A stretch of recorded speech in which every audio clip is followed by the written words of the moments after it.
Hi everyone, welcome back. It's Melissa, and today I'm going to be answering some questions that appeared on a couple of my recent videos. And I thought I would do this because sometimes the questions I get really could use a visual attached to them. And they're about products that I've talked about or products that I've hauled, and I thought I would see how you like this format where I answer some of those questions in a video format. So the first part of this video is going to specifically be talking about a couple products that were in the Lucky Bag that I got from Beautylish that I did an unboxing video on, and that is going to be this palette from Natasha Denona, the Kevyn Aucoin blush in Freya or Mango, and the Becca Under Eye Brightening Corrector. So I did those somewhat in like a get ready with me format, and I'll insert those clips and that commentary next.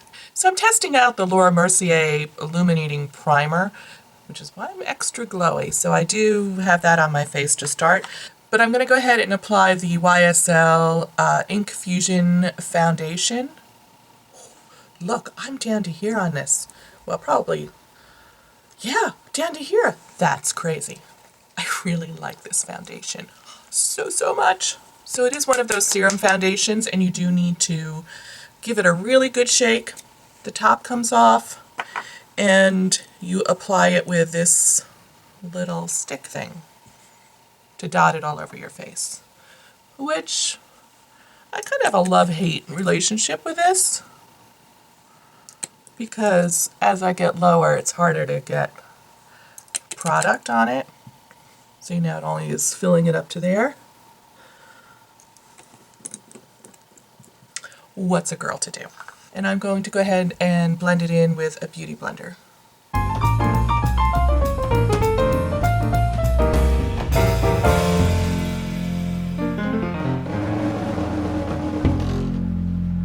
So here's what I like about this foundation so much. I don't have to put a primer underneath it. It goes on beautifully and it doesn't settle into my pores. It works great over just my regular everyday moisturizer, and it feels like nothing on the skin. I mean, it just really feels like skin. So I love that about it. And it's long wearing, and it doesn't make me really greasy. So I'm not sure if you're really super dry, if you would like this so much. So if you have really dry skin, I would say maybe get a sample before you buy a whole bottle of it, because it is expensive. Now, it's not as full coverage as, say, the Born This Way foundation, which gives beautiful full coverage. Whew, awesome full coverage. But for like an everyday foundation to wear to work, where you don't maybe want to look too much like you're having a mask on your face, it's great. So that primer does make it a little glowier than normal. So usually it's a slightly more matte finish. Probably shouldn't have put that on for this video, but too late now. So a lot of you had questions about the Natasha Denona eyeshadows that I got in my Lucky Bag. And while I admit this was an interesting palette for someone like me because they're all glittery. Some of the other palettes, the 5-pan palettes that are on Beautylish, have some mattes in them, which is probably what I would have preferred. But what I did for the sake of this demo today is I went ahead and pulled out of my Naked Basics 2 and did my brow bone and a crease. And I'm going to use one of these shades as like my all-over lid color, accent kind of color thing. So I'm going to use this first shade, which is called Industrial. So I'm going to go ahead and just put some of this on a brush, not too dusty, and I'm going to apply it to my lid probably 2/3 of the way across my mobile lid. And I do have a little bit of an eye base on.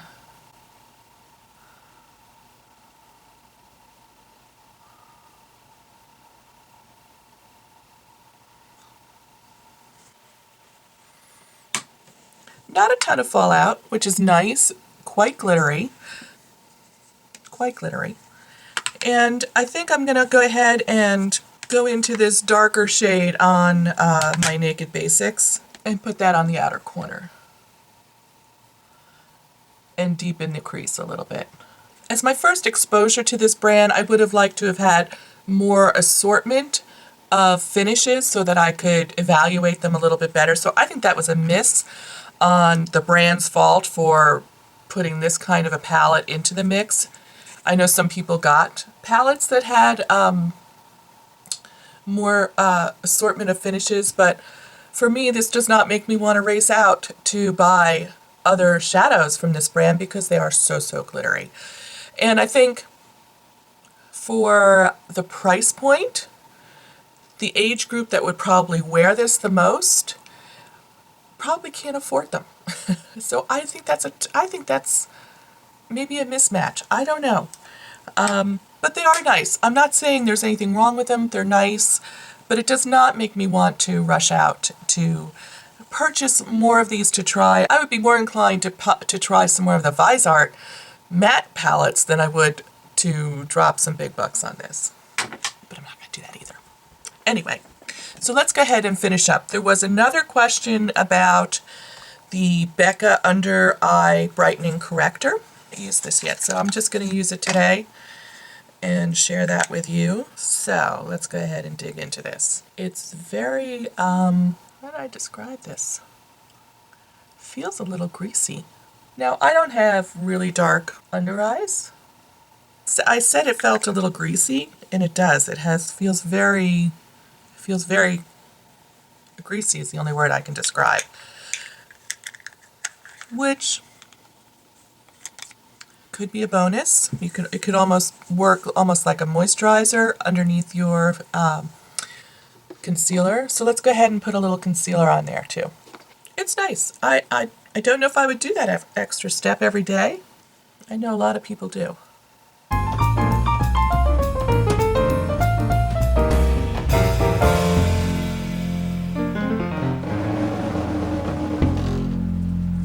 That is a much heavier look than I'm used to wearing. That is one heck of a lot of concealer under those eyes. I would not normally wear this much under my eyes. It's a lot for me. It's a lot for me. But I'm going to go ahead and finish off my eyes with a little bit of this dark shade. I always save the under eye part until after I put my concealer on. While I wouldn't probably reach for it that much, I think the eye look is pretty. It definitely needs to be paired with some mattes. So a lot of people were also interested in what I thought of the Kevyn Aucoin blush in Freya. It is a very bright orangey color and very intensely pigmented. So I'm going to use just a little stipple brush. It does not take much product. So I think this is really pretty, but it really requires a light hand and a really kind of fluffy brush, one that's not too dense and not going to pick up too much product. So if you have a darker complexion and maybe you have trouble getting blush to show up on you because it's not pigmented enough, this might be a great choice for you because it is so pigmented. And there are a lot of other colors, but I actually kind of like this color. I know I was like, to begin with, but I actually ended up wearing it a lot this month because I thought it was really kind of different and gave a really pretty glow. So I also recently shared with you a few little items that I picked up from MAC, and one of them was the eyeshadow Satin Taupe, which I thought everybody in the world had, except for me. So the question was, they want to know how I liked the Satin Taupe and did I think it was cool or warm. So according to the MAC website, this is taupe with a silver shimmer in it. And I would say silver leans towards the cool family. I feel like it's fairly neutral. I think it could work for a warm person or a cool person. But if I were going to have to pick warm or cool, I would probably say it's slightly on the cool side.